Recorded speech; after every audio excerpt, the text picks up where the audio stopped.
নমস্কার বন্ধুরা, আপনাদের সকলকে আবারও মিস্টার বেঙ্গল ইনফো চ্যানেলে স্বাগতম। আপনাদের জন্য আবারও আজকে একটি দুর্দান্ত সুযোগ।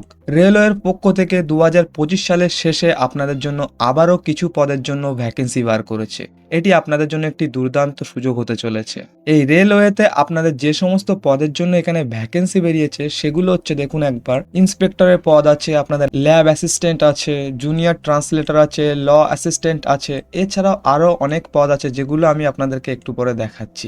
এই সমস্ত পদে কিন্তু আপনাদের রেলওয়েতে নতুন বিজ্ঞপ্তি জারি করা হয়েছে এবং আপনাদের রেলওয়ের পক্ষ থেকে যে যোগ্যতার কথা বলা হয়েছে তা হলো আপনাদের মাধ্যমিক পাস, উচ্চ মাধ্যমিক পাস এবং গ্র্যাজুয়েট। মানে আপনি যদি মাধ্যমিক পাস হন তাও আপনার জন্য এখানে পদ আছে, আপনি যদি উচ্চ মাধ্যমিক পাস হন তাও কিন্তু আপনার জন্য এখানে পদ আছে, এবং যদি গ্র্যাজুয়েট হন তাও কিন্তু আপনাদের জন্য এখানে পদের ভ্যাকেন্সি বেরিয়েছে।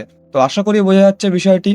তো এবার প্রশ্ন হলো যে এখানে এই রেলওয়ের চাকরিতে যে ভ্যাকেন্সিটি বেরিয়েছে 2026 সালের জন্য, সেখানে আপনাদের কতগুলি শূন্য পদ আছে। এখানে আপনাদের যোগ্যতা অনুযায়ী আপনাদের 300রও বেশি শূন্য পদের জন্য এখানে আপনাদের ভ্যাকেন্সি বেরিয়েছে।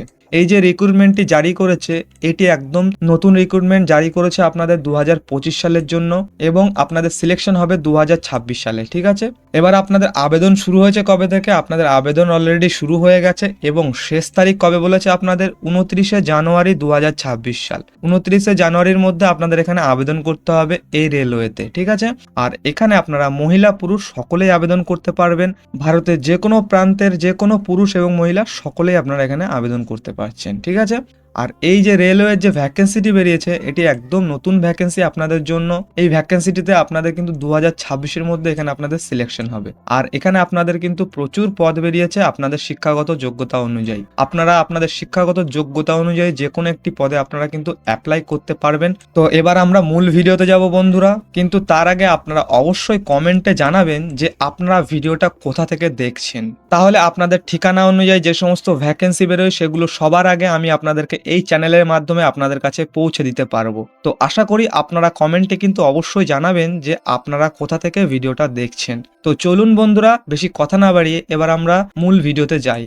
তো প্রথমেই দেখুন বন্ধুরা, আপনাদের এই যে রেলওয়ে যে ভ্যাকেন্সিটি বেরিয়েছে সেখানে আপনার কোন কোন পদের জন্য এখানে আপনাদের ভ্যাকেন্সিটি বেরিয়েছে। প্রথমেই আপনাদের আছে সিনিয়র পাবলিসিটি ইন্সপেক্টর আছে। সেকেন্ডলি আপনাদের আছে ল্যাব অ্যাসিস্ট্যান্ট গ্রেড 3 অনুযায়ী আপনাদের কিন্তু ল্যাব অ্যাসিস্ট্যান্টের প্রয়োজন এখানে, এবং আপনাদের চিফ ল অ্যাসিস্ট্যান্ট এই পদের জন্য ভ্যাকেন্সি বেরিয়েছে। তারপরেই আছে আপনাদের জুনিয়র ট্রান্সলেটর হিন্দি পদের জন্য আপনাদের এখানে কিন্তু ভ্যাকেন্সি বেরিয়েছে। তারপরে আপনাদের আছে স্টাফ অ্যান্ড ওয়েলফেয়ার ইন্সপেক্টর। তারপরে আপনাদের আছে পাবলিক প্রসিকিউটর। তারপরে আপনাদের আছে সায়েন্টিফিক অ্যাসিস্ট্যান্ট বা ট্রেনিং। ঠিক আছে, এই সমস্ত পদে কিন্তু আপনাদের এখানে ভ্যাকেন্সি বেরিয়েছে। এখানে আপনাদের শূন্য পদ কতটা বললাম আমি? 300রও বেশি কিন্তু আপনাদের এখানে শূন্য পদ আছে। আপনারা কিন্তু আপনাদের যোগ্যতা অনুযায়ী যে কোনো একটি পদে আবেদন করতে পারবেন। এখানে যে সমস্ত ভ্যাকেন্সিগুলো বেরিয়েছে এই ভ্যাকেন্সিগুলোর মধ্যে কোনো কোনো ভ্যাকেন্সিতে আপনাদের 10th পাস হলেও আপনারা আবেদন করতে পারবেন, কোনো কোনো ভ্যাকেন্সিতে আপনারা 12 পাস হলেও আবেদন করতে পারবেন, এবং কোনো কোনো পদে আপনারা গ্র্যাজুয়েট হলেও আবেদন করতে পারবেন। ঠিক আছে, আপনারা কিন্তু অল ইন্ডিয়া থেকে আবেদন করতে পারবেন। এই যে ভ্যাকেন্সিটি বেরিয়েছে এটি আপনাদের কিন্তু অল ইন্ডিয়া জব, আর এখানে আপনারা মেল অ্যান্ড ফিমেল সকলেই আবেদন করতে পারছেন। তো আশা করি বোঝা গেল। আর এই রেলওয়ের যে রিক্রুটমেন্টটি জারি হয়েছে বা এই যে ভ্যাকেন্সিটিতে যদি আপনারা আবেদন করতে চান তাহলে আপনাদের কাস্ট অনুযায়ী কিন্তু এখানে আপনাদের অ্যাপ্লিকেশন ফিজের প্রয়োজন। সেই অ্যাপ্লিকেশন ফিজটি কত? এখানে আপনারা যদি জেনারেল, ওবিসি বা ইডব্লিউএস ক্যাটাগরি থেকে বিলং করেন তাহলে কিন্তু আপনাদের 500 টাকা এখানে আবেদন মূল্য দিতে হচ্ছে, এবং যদি আপনারা এসসি এসটি ফিমেল ক্যাটাগরির হন তাহলে কিন্তু আপনাদের 250 টাকা এখানে আপনাদের আবেদন মূল্য দিতে হচ্ছে। এই আবেদন মূল্যটা আপনারা নেট ব্যাংকিং বা ক্রেডিট কার্ডের মাধ্যমে কিন্তু এখানে আপনারা পে করতে পারবেন। অফিসিয়াল ওয়েবসাইটে যখন আপনারা ফর্মটি ফিল আপ করবেন তখন কিন্তু আপনারা নেট ব্যাংকিং বা ক্রেডিট কার্ড বা ডেবিট কার্ডের মাধ্যমে কিন্তু আপনারা এখানে এই অ্যাপ্লিকেশন ফিজটি জমা দিতে পারবেন। এছাড়া আপনারা যদি অন্যান্য তথ্য জানতে চান আপনারা অবশ্যই কিন্তু অফিসিয়াল ওয়েবসাইট ভিজিট করবেন। আমি আপনাদের দেখাচ্ছি অফিসিয়াল ওয়েবসাইটটা একটু পরে। তারপরে কি বলেছে আপনাদের এই রেলওয়ে নিউ রিক্রুটমেন্ট যেটি বেরিয়েছে 2026-এর, এখানে আপনাদের যে সিলেকশন প্রসেসটা হবে, এখানে আপনাদের যে সিলেকশন প্রসেসটা রেখেছে আরআরবি থেকে, সেটি প্রথমে আপনাদের একটি রিটেন এক্সামিনেশন নেবে, মানে আপনাদের কিন্তু একটি লিখিত পরীক্ষা হবে এখানে। তারপরে আপনাদের স্কিল টেস্ট নেওয়া হবে, সেটি আপনাদের পদ অনুযায়ী ডিপেন্ড করবে। ভিন্ন পদের জন্য ভিন্ন স্কিল টেস্ট আপনাদের নেওয়া হবে। আবার কিছু কিছু পদের জন্য কিন্তু আপনাদের কোনো রকম স্কিল টেস্ট লাগবে না, আপনাদের কিন্তু শুধুমাত্র লিখিত পরীক্ষার পরেই ডিভি হবে, অর্থাৎ ডকুমেন্ট ভেরিফিকেশন হবে। ঠিক আছে, তাহলে তাহলে আপনাদের প্রথমে লিখিত পরীক্ষা হলো, তারপর আপনাদের স্কিল টেস্ট হলো, এরপরেই আসছে আপনাদের ডকুমেন্ট ভেরিফিকেশন এই পর্যায়টি। এখানে আপনাদের কিন্তু সমস্ত ডকুমেন্ট ভেরিফিকেশন করা হবে। সমস্ত ডকুমেন্ট ভেরিফিকেশন হওয়ার পরে আপনাদের মেডিকেল এক্সামিনেশন নেওয়া হবে। ঠিক আছে, তো আশা করি বোঝা যাচ্ছে বিষয়টি। এই রেলওয়েতে চাকরি করতে গেলে আপনাদের কিন্তু মেডিকেল এক্সামিনেশন মাস্ট আপনাদের প্রয়োজন, তো এটি আপনাদের দিতে হবে। ওকে, এই রেলওয়েতে আপনারা যদি আবেদন করতে চান তাহলে আপনাদের মিনিমাম বয়স কিন্তু প্রয়োজন 18 বছর এবং আপনাদের ম্যাক্সিমাম বয়স কত 40 বছরের মধ্যে থাকতে হবে। ঠিক আছে, সেটি আপনাদের পোস্ট ওয়াইজ কিন্তু ডিভাইডেড করা আছে। ওবিসি ক্যান্ডিডেটদের জন্য আপনাদের এজ লিমিট থাকছে কতটা 18 থেকে 43 বছর আপনাদের কিন্তু এখানে এজ লিমিট থাকছে। এসসি এসটি ক্যান্ডিডেট যারা আছেন তাদের জন্য এখানে 18 থেকে 45 বছরের মধ্যে বয়স আপনাদের হতে হচ্ছে। ওকে, এছাড়াও আপনাদের এজ রিল্যাক্সেশন থাকছে। এসসি এসটি ওবিসি ক্যান্ডিডেট যারা আছেন তাদেরকে কিন্তু এজ রিল্যাক্সেশন দেওয়া হবে অ্যাজ পার গভর্নমেন্ট রুল অনুযায়ী। তার মধ্যে আপনাদের এসসি এসটিদের জন্য আপনাদের 5 বছরের এজ রিল্যাক্সেশন থাকছে এবং ওবিসি ক্যান্ডিডেটদের জন্য আপনাদের 3 বছরের এখানে এজ রিল্যাক্সেশন দেওয়া হচ্ছে। এরপরে বন্ধুরা দেখুন, এই আরআরবিতে যদি আপনারা আবেদন করেন তাহলে আপনাদের পদ অনুযায়ী আপনাদের যে এডুকেশন কোয়ালিফিকেশন প্রয়োজন সেটি একবার দেখে নিন। আপনাদের পোস্টের নাম এখানে দিয়ে দিয়েছে এবং আপনাদের কিন্তু এডুকেশন কোয়ালিফিকেশন এখানে দিয়ে দিয়েছে। এখানে দেখুন সিনিয়র পাবলিসিটি ইন্সপেক্টর যে পদটির জন্য আমি আপনাদের দেখালাম, সেখানে আপনাদের কিন্তু ব্যাচেলার ডিগ্রি হতে হবে with diploma in public relation advertising বা জার্নালিজম থেকে। ওকে, তাহলে আপনারা বুঝতে পারলেন এখানে আপনাদের গ্র্যাজুয়েট প্রয়োজন যদি আপনারা এই সিনিয়র পাবলিসিটি ইন্সপেক্টর পদে আবেদন করেন। তারপরে আপনাদের আছে এখানে ল্যাব অ্যাসিস্ট্যান্ট আছে গ্রেড 3।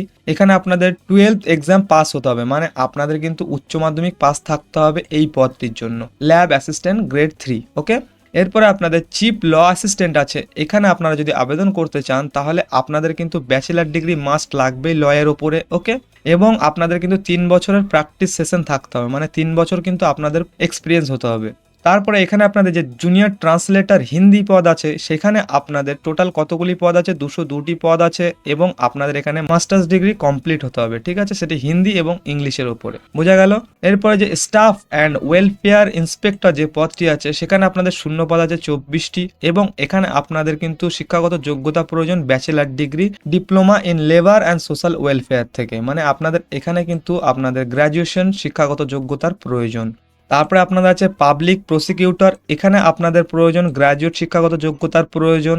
তারপরে সায়েন্টিস্ট অ্যাসিস্ট্যান্ট বা ট্রেনিং, এখানেও আপনাদের কিন্তু মাস্টার্স ডিগ্রির প্রয়োজন এবং এছাড়াও আরও পদ আছে যেগুলো আপনারা কিন্তু অফিসিয়াল নোটিশ থেকে দেখে নিতে পারবেন বা অফিসিয়াল ওয়েবসাইট থেকে, সেখানে কিন্তু আপনারা খুঁজে পেয়ে যাবেন। উচ্চ মাধ্যমিক মাধ্যমিক বিভিন্ন পদের জন্য এখানে আপনাদের ভ্যাকেন্সি বেরিয়েছে। এগুলি হলো আপনাদের কিছু পদের জন্য আমি আপনাদের দেখালাম। এছাড়া আপনারা অফিসিয়াল ওয়েবসাইটে ভিজিট করে কিন্তু আপনাদের সমস্ত কিছু দেখে নিতে পারবেন। আপনাদের শিক্ষাগত যোগ্যতা অনুযায়ী আরও পদের ভ্যাকেন্সি বেরিয়েছে এখানে। ঠিক আছে, তো আশা করি বোঝা যাচ্ছে। এবার চলুন আমরা অফিসিয়াল নোটিফিকেশন যেটি জারি করেছে আরআরবি থেকে সেখানে আমরা যাই এবং সেখানে তথ্যগুলো আমি আপনাদের দেখাই। প্রথমে দেখুন বন্ধুরা, government of India ministry of railways recruitment board, এখানে আপনাদের ওপেনিং ডেট কবে থেকে, এখানে আপনাদের অ্যাপ্লিকেশনে 30/12/2025 থেকে এখানে আপনাদের আবেদন শুরু হচ্ছে এবং আপনাদের ক্লোজিং ডেট কবে, মানে আপনাদের শেষ তারিখ হচ্ছে 29/1/2026, মানে হচ্ছে জানুয়ারি 29 তারিখ কিন্তু আপনাদের এখানে ক্লোজিং ডেট। এবং যে সমস্ত পোস্ট আপনাদের আমি দেখালাম সেই সমস্ত পোস্ট এখানে বলে দিয়েছে এবং আপনাদের এজ লিমিটটাও কিন্তু এখানে বলে দিয়েছে কত এজ লিমিট হতে হবে আপনাদেরকে এবং আপনাদের ইনিশিয়াল পে বা আপনাদের স্যালারি স্ট্রাকচারটাও এই সেকশনে বলে দিয়েছে এবং কত লেভেল অনুযায়ী আপনাদের স্যালারি হবে সেটিও কিন্তু আপনাদের এখানে জানিয়ে দিয়েছে। ঠিক আছে, এটি আপনারা দেখে নেবেন। আমি আমার টেলিগ্রাম চ্যানেলে এই অফিসিয়াল লিস্টটি দিয়ে দেবো এবং এছাড়াও কিন্তু আমি আপনাদেরকে যে সমস্ত ওয়েবসাইট থেকে আপনারা দেখবেন সেই সমস্ত ওয়েবসাইটের নামও কিন্তু আপনারা এখানে পেয়ে যাবেন। এখানে দেখুন আহমেদাবাদের ওয়েবসাইটে দিয়ে দিয়েছে, তারপরে আপনাদের ভোপাল আছে, ভুবনেশ্বর আছে, গুয়াহাটি আছে, জম্মু শ্রীনগর আছে, প্রয়াগরাজ আছে, তারপরে আপনাদের মালদা, কলকাতা, মুম্বাই, মুজফ্ফরপুর, পাটনা, চেন্নাই, সমস্ত অফিসিয়াল ওয়েবসাইটের লিঙ্ক এখানে আপনাদের দিয়ে দিয়েছে। এখান থেকে কিন্তু আপনারা দেখে নিতে পারবেন আরও পদ। তো আশা করি বোঝা গেল সম্পূর্ণ ইনফরমেশনটা। এছাড়া আপনাদের আর যে সমস্ত গুরুত্বপূর্ণ তথ্য আছে সেই সমস্ত গুরুত্বপূর্ণ তথ্য যদি আপনারা দেখতে চান তাহলে কিন্তু অবশ্যই আপনারা কিন্তু অফিসিয়াল ওয়েবসাইটে ভিজিট করবেন। ঠিক আছে, আপনারা কিন্তু সচেতন থাকবেন। এই আরআরবি থেকে কিন্তু এখন অনেক ভ্যাকেন্সি বেরোচ্ছে, আপনারা কিন্তু অল টাইম কিন্তু অফিসিয়াল ওয়েবসাইটে গিয়ে আপনারা চেক করবেন। ঠিক আছে, তো বন্ধুরা আশা করি আমি সম্পূর্ণ তথ্যটা আপনাদের সামনে তুলে ধরতে পারলাম। যদি আপনাদের এই ভিডিওটি ইনফরমেটিভ লাগে তাহলে কিন্তু অবশ্যই ভিডিওটিতে একটি লাইক করবেন এবং মিস্টার বেঙ্গল ইনফো চ্যানেলটিকে কিন্তু সাবস্ক্রাইব করে রাখবেন। আর অবশ্যই জানাবেন যে আপনারা ভিডিওটা কোথা থেকে দেখছেন, কমেন্টে এটি কিন্তু অবশ্যই আপনারা জানাবেন। ঠিক আছে, আমরা আবারও আসছি নতুন কোনো ভিডিও নিয়ে, ততক্ষণে আপনারা ভালো থাকবেন এবং সুস্থ থাকবেন।